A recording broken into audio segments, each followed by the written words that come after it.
রাধে রাধে। শুভ সকাল ভিউয়ার্স। আজকের দিনের প্রধান চিন্তা আমাদের এরূপ হওয়া উচিত, যাহারা জ্ঞানী তাহারা ত্যাগের মধ্য দিয়াই শান্তি লাভ করে। পারি না কহিতে আমি আর কোনো কথা, শুনিলাম যবে তব একতান অখণ্ড সঙ্গীত। অন্য সব ধ্বনি যেন হইল বেসুর কর্কশ, তব মৃদুস্বর ছিল যে ভরিয়া এই পৃথিবীর অশ্লীল কোলাহল মাঝে। কিন্তু আজ মোর কর্ণ যেন হইয়া বধির, শোনে শুধু সে কেবল তোমারই কণ্ঠস্বর। আজকের দিনে মনে রাখবার মতো কিছু কথা। জ্ঞানের আলোই আমাদের শিখাইয়া দেয় কি করিয়া স্বার্থ বিমুক্ত হইব। তার মানে যে জীবনের খুঁটিনাটি সব ব্যাপার হইতে নিজেদের আলগা করিয়া রাখিব, ইহাই যথার্থ ত্যাগ। ভগবানের সঙ্গে যে আমরা সংযুক্ত হইয়া যেন কখনো না ভুলি।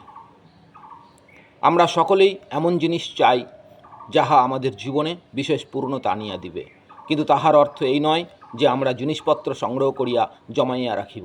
যিনি জ্ঞানী তাহার প্রার্থনা এই, হে প্রভু, আমার জীবনকে আরও সুন্দর করো, আরও সফলতা দান করো, এ জীবন আরও কল্যাণপ্রসূ হউক।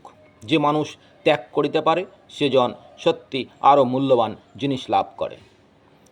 আজকের দিনে প্রার্থনা আমাদের এইরূপ হওয়া উচিত, হে প্রভু সর্বমঙ্গলদাতা, আমার হৃদয়, মন এবং সমস্ত সত্তাকে তোমার উন্নত দানের দিকে খুলিয়া দাও।